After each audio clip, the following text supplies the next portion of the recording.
पर्ची का संदेश उसे ऊपर के कांच के लिए सचेत करता है। तुरंत बाद क्विकसिल्वर कांच को छूकर कंपन से अनुनाद पैदा करता है और कांच टूट जाता है।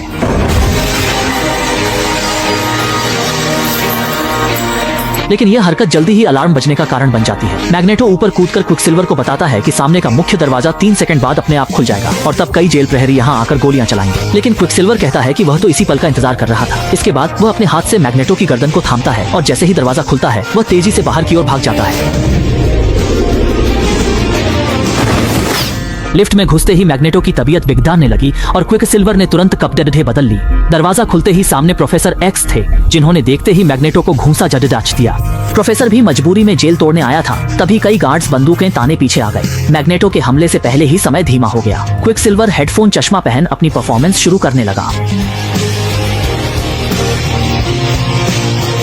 तेजी से भागते हुए भी उसने गिरती हुई सूप की बूंदों का स्वाद लेना नहीं भूला। साथ ही उसने जेलर की टोपी भी उड़ा ली और उसके चेहरे पर हल्का सा छू कर निकल गया। उसने गार्ड्स के हथियार भी हवा में फेंक दिए और उन्हें अजीब अजीब मुद्राओं में सजा दिया। आखिर में वह उनकी टोपी भी ले गया। इसके बाद वह मैग्नेटो के सामने पहुंचा और गोलियों की दिशा बदल दी।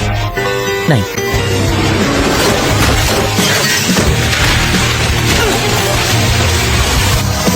ये देख दोनों दंग रह गए। भागने के बाद प्रोफेसर और बाकी लोग पेरिस के लिए विमान में सवार हुए।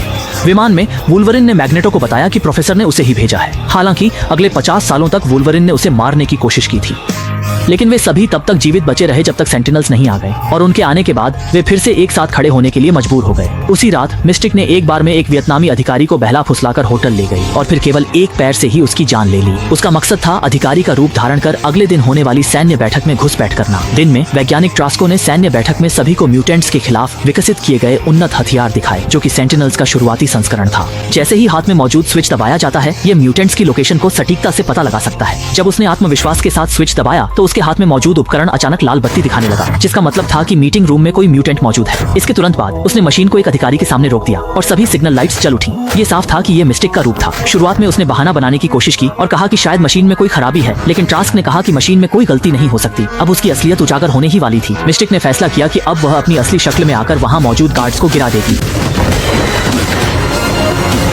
उसने तुरंत पिस्तौल उठाकर ट्रास्क पर तान दी। तभी मैग्नेटो और बाकी वहां पहुंचे, जबकि स्ट्राइकर ने मिस्टिक को बिजली का झटका दिया। मैग्नेटो ने स्थिति संभालने की कोशिश की,